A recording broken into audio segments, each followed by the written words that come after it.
तर नमस्कार. आपण आज नवीन रेसिपी बघतोय फांदीच्या भाजीची. तर ही फांदीची भाजी आहे. असे पान असते तिचे, तर ती लिंबाच्या झाडावर, बोरीच्या झाडावर, अशा झाडांवर आता पावसाळ्या दिवसात ही वेलीचं येत असतात ही पानं. तर आपल्या आरोग्यासाठी खूप चांगले असतात हे. हे असे गोल गोल पान असते, त्याला शेतकऱ्यांना सगळ्यांना माहिती आहे. तर असे याचे देठ असतात, तर ते काढून घ्यायचे आपल्याला आणि याची शेवंती बनवायची. कोणी शेवंती म्हणतं, कोणी मुटकुळे म्हणतं आणि कोणी शेंगोळे पण म्हणतं. तर याच्यासाठी आपण आता साहित्य काय काय घेतलं ते बघूया. हे ज्वारीचं पीठ घेतलंय आपण मोठी वाटी, ही छोटी वाटी गव्हाचं पीठ घेतलंय, आणखी थोडी छोटी वाटी बेसन पीठ घेतलंय, हे कोथिंबीर घेतली आहे, हे लसूण घेतले 2 गड्ड्या आणि ह्या मिरच्या घेतल्या आहेत, आणि हे मीठ घेतले स्वादानुसार आणि हे जिरे घेतले आहेत थोडेसे. तर आता आपण मिरची आणि ते दळून घेऊ बारीक करून आणि कृतीला सुरुवात करू. तर आता आपण भाजी चिरून घेतली आपली, तर याच्यात आपल्याला पाहिजे ते टाकून घेऊ आपण. तर आता हे ज्वारीचं पीठ आहे, बेसन पीठ आहे, कोथिंबीर, थोडी कोथिंबीर टाकू आपण, चव छान येते त्याच्याने. हे 1.5 चमचा मीठ घेतलेलं आहे, ते टाकून घेऊ. हे जिरे आहेत, 1 चमचा जिरे आहेत, 2 चमचे आपलं मिरची आणि लसणाचा खरडा, 1 वाटी गव्हाचं पीठ आहे. चांगलं मिक्स करून घेऊ.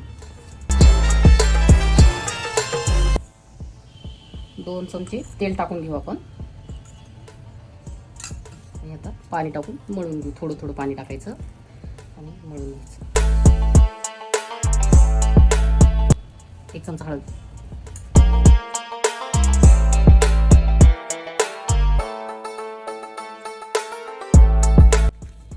घट्ट गोळा बनवायचा आपल्याला.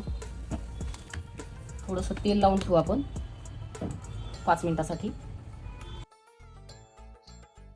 थोडं मुरायला ठेवू 5 मिनिटं आणि नंतर आपण याचे शेवंती बनायला घेऊ. थोडं तेल लावून घेऊ आपण पोळपाटाला आणि असं गोळा घ्यायचा.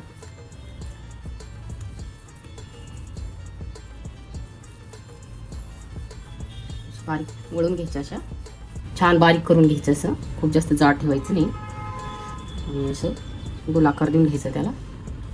असा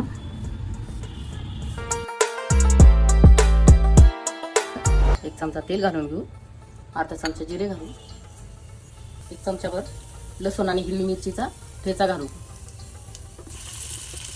थोडं हलवून घेऊ त्याला आणि जराशी कोथिंबीर घालू, 1 चमचाभर कोथिंबीर घालू. पाणी टाकून घेऊ. आता 1 चमचा मीठ टाकू. आता उकळी आलेली आहे आपल्या पाण्याला आणि आपण आपले शेवंती याच्यामध्ये सोडून घेऊ. छान शिजू द्यायच्या, मऊसूत शिजू द्यायच्या. छान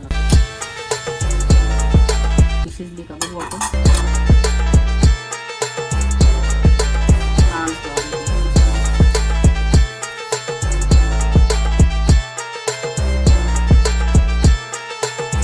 फांदाच्या भाजीची शेवंती तयार आहे गरमागरम. तर या सगळे खायला. आणि माझ्या जर रेसिपी तुम्हाला आवडत असतील तर लाईक करा, शेअर करा आणि सबस्क्राईब करा. तर धन्यवाद.